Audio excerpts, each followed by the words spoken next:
Farmakotechnikai yra vaistininkų padėjėjai. Jie pagal gydytojų išrašytus receptus ruošia vaistus, parduoda pagamintus vaistus. Gali dirbti vaistinėse, vaistų sandėliuose, laboratorijose, vaistų gamybos įmonėse. Vaistinėse dirbantis farmakotechnikai parduoda vaistus pagal receptus, paaiškina, kaip juos vartoti, laikyti namuose, teikia medikamentinę nereceptinę pagalbą klientams pagal jų skundus dėl negalavimų, rengia vaistų ir kitų prekių užsakymus. Laboratorijose dirbantis farmakotechnikai ruošia darbui medicininę įrangą, tyria naujų vaistų poveikį, įvertina vaistų kokybę, užtikrina tinkamą vaistinių medžiagų laikymą. Aš esu Markas, man 16 metų. Domiuosi muzika, teatru, daile, groju mušamaisiais instrumentais. Ketinu studijuoti ir dirbti Lietuvoje meno srityje. Aš Kristina, esu Simono Daukanto gimnazijos 12-okė ir man patinka anglų kalbos, dainavimo bei teatro pamokos. Norėčiau studijuoti režisūrą užsienyje ir dirbti Holivude. Aš Jonas, man 17 metų. Mėgstamiausi dalykai – fizika, matematika ir chemija. Svajoju studijuoti mechatroniką ir sukurti savo robotą. Laisvalaikiu lankau kovos menų treniruotes.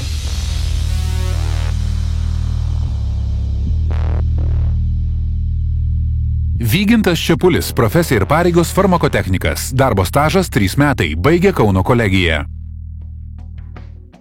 Kaip jūs nepasimeta tarp šitokios vaistų gausos, šitiek spalvų, šitiek pavadinimų, Atėjus klientui, tu nepradėsi ieškoti kažko kompiuterį, turi paprasčiausiai viską žinoti ir turėti galvoje viską.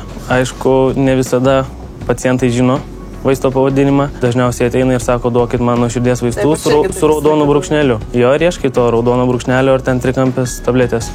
Juokingiausia būtent specialistui būna vaistų pavadinimai, kai žmogus pamiršta, kaip jisai tarėsi ir bando kažką tokio atrasti. O jums lengva įskaityti receptus, nesgi daktarų raštas yra, visiškai daktarų raštas. Jo, čia kartais ir susidarom su problema. Dažniausiai perskaitom, labai retais atvejais siunčiam atgal pacientą, kad jisai paprasčiausiai gautų receptą su įskaitomu raštu.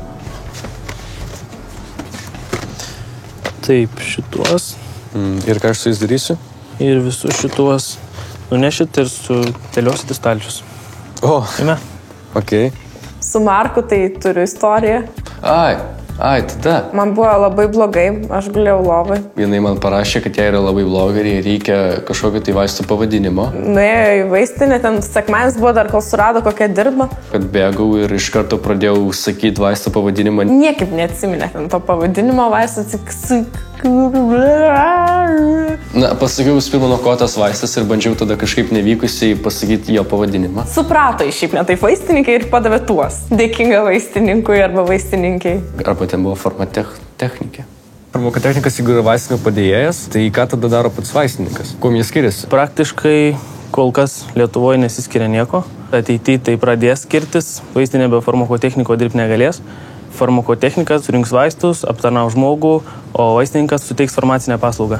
Jeigu farmacijoje dirbti, tai turbūt patiktų labiau ne su pačiais ligoniais, su žmonėm bendrauti, o kurti vaistus ar kažkaip kitaip prisidėti prie vaistų gaminimo pačio.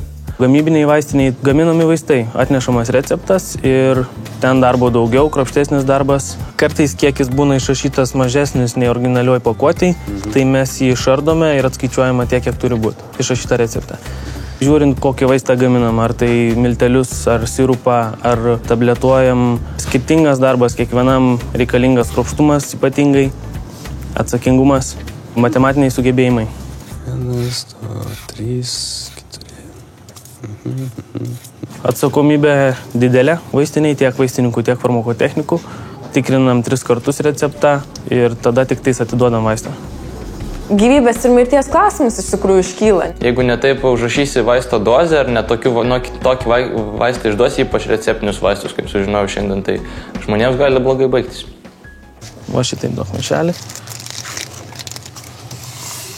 Pasiemi ir įberi. Taip. Jo. Per visą dieną ateina įvairių daug žmonių, jiems sunku, jiems skauda, jie pavargę. Ir paprasčiausiai reikia daug kantrybės išklausyti visą tai. Tai jūs taip išeina netgi ir toks savotiškas psichologas. Jo, kartais pasijaučiu kaip kokioje bažnyčioje, nes išpasakoju visą savo nuodėmes ir skausmus.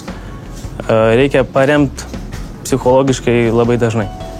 O ką mokykloje reikia mokytis ir kokius egzaminus išsilaikyti, kad dirbti tokį darbą? Šiai profesijai reikalinga chemija, biologija ir matematika. Kauno kolegijoje mokiausi įvairių specialybinių dalykų, tiek bendrųjų - matematika, fizika, lietuvių kalba, psichologija ir visa kita. Taip pat specialybiniai dalykai kaip farmakologija, farmakoterapija, farmakognozija, įvairių chemijos rūšių. Galėtų būti ir geresnis tokiam jaunam bičiui. Visoje informacijoje daugiausiai yra moterų, bet vyrai gana paklausus. Moteris yra gal labiau tiesiog empatiškos nei vyrai. Gali suprasti ir įsijausti kitą žmogų ir jį užjausti. Perspektyvi profesija, lengva gauti darbą baigus farmakotechnikos specialybę? Darbą tikrai gauti lengva. Vaistinėse, jo? Taip, tiek vaistinėse, tiek atstovų farmacinėse firmose. Gali eiti į valstybinę vaistų kontrolės tarnybą, į sveikatos apsaugos ministeriją. Įvairus darbas ir specialybė plati. Pasirinkimas yra didelis. Tikrai nepatarčiau stoti tiems, kurie, tiesiog, nežinau, kur stoti reisų, tikrai ne. Farmakotechniko profesiją pasiūlyčiau mokiniams, kurie domisi kažkiek medicina ir nori padėti žmonėms, bet nenori ten nei atlikti operacijų, nei su pačiais ligoninėse dirbti, gal vaistus pardavinėti būtų kaip tik jiems. Vis tiek kažkoks turi būti pašaukimas bendrauti su žmonėm, noras jiems padėti. Geriečiai, kurie viską išklauso ir visiems padeda. Galėčiau, taip, aš manau, kad aš galėčiau dirbti farmakotechniku. Aš turiu pašaukimą padėti žmonėm.